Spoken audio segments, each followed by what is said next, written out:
Here I have Lenovo Legion, and today I'm going to show you how to enable portable hotspot on this device. So firstly you have to go to the upper bar, and here you can find the button.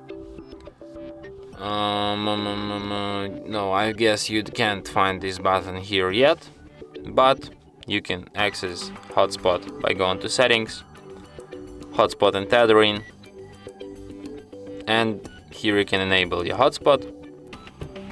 Okay, so you had this button, but I just didn't notice it for some reason.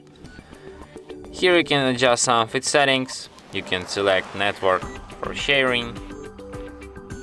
You can set up, you can change its name, you can change security protocol, you can change its password, you can select AP band, you can set it to turn off automatically if nobody is connected.